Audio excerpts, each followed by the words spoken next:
you have items on your to-do list that you just keep putting on your to-do list over and over and over? Today's video, I'm going to share with you how to break those tasks down into really simple, actionable steps that you can actually check off your to-do list.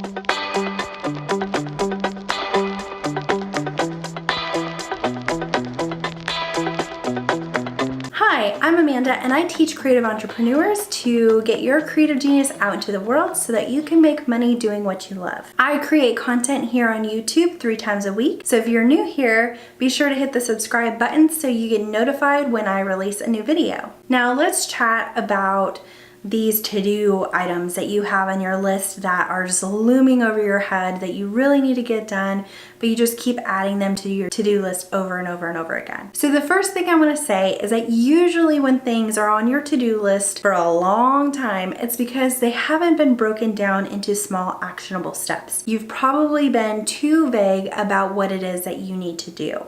So if you have a goal or you have something that you need to achieve or get done and it keeps coming up on your to-do list, it's probably because you haven't broken it down enough. So what you'll need to do is you'll need to kind of reverse engineer what it is that you want to do and break it down into smaller bits. And whenever I find that I have an item that's on my to-do list for more than a day or two, it's usually because of a couple of reasons. One reason is I haven't broken down the task enough. Another reason is because I need a break because we only have so much willpower to get things done.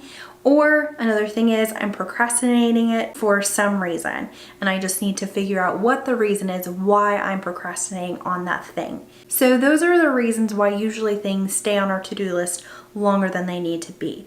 But more often than not, if you're a person like me, I just don't break down the item enough that I am kind of vague with what I need to do and I'm not really able to know what it is that I need to do or where to start. Our brains, they can do a lot. They're pretty cool things, but when we aren't really specific, sometimes our brains are being pulled in too many directions that we just can't even remember what we need to do, or we just don't have enough willpower to do the thing that we need to do. So by breaking things down into smaller steps, we're able to really charge through and get that thing checked off. So what I recommend to you is to think about your month, to think about your quarter, to think about the next 6 months, whatever it is that you want to think about. Think about the free content that you want to create, think about your paid offerings, and kind of brain dump those things on 2 separate lists. That might be your blog, that might be videos, that might be social media marketing to-dos. Write those free things down so that way you know what you need to create when it comes to free content. On the other list, you want to write down the paid offerings that you're going to be promoting. So these can be things that you've already created, like artwork that you've made. It could be things that you sell in a shop. It could be offerings like classes or workshops, or it could be services. So whatever it is that you do, you want to put that on another list where it's for your paid offerings, the things that you're hoping to promote for the next quarter or whatever it is that you are planning out. So write those things down, and then the next step is to put those things into a Google Calendar. Now the reason I like to use Google Calendar instead of just going straight into my paper calendar is because then I can adjust things as needed. So I put a bunch of stuff into my Google Calendar and then I come back when it's the week of and I look at the calendar and I plot things out where they need to go so that it's a little more flexible for me. Now if you can do this without Google Calendar, feel free to do that. Totally do what works for you and what works best for you. But basically you want to kind of figure out a timeline of when things are going to happen.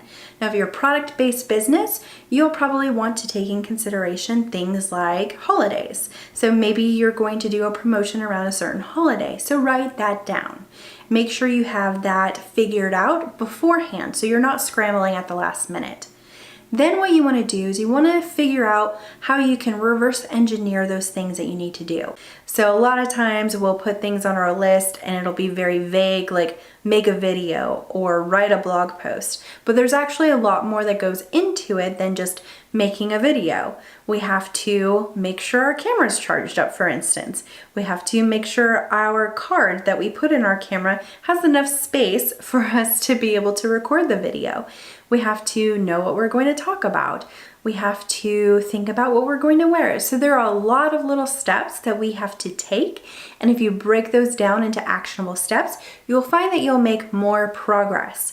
So every time that you put something on your list, every time that you actually go through that system and you create whatever it is that you're trying to create, see where you're getting stuck, see where you're putting something on your list more than once, and then break that down even further.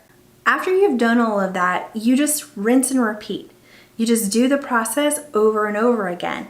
Over time, you'll figure out corners that you can cut, and it will make it more efficient for you moving forward. So I want to know from you, what do you do to break down your steps in your calendar or on your to-do list? What do you do to make it easier for yourself to charge through that to-do list and get things done? Leave your comment in the comment section below and let me know. And if you like this video, go ahead and give it a thumbs up. I'd love to know if you like this content so I can make more videos like this. If you haven't subscribed yet, make sure you hit the subscribe button. As always, stay creative this week, and I'll see you in the next video.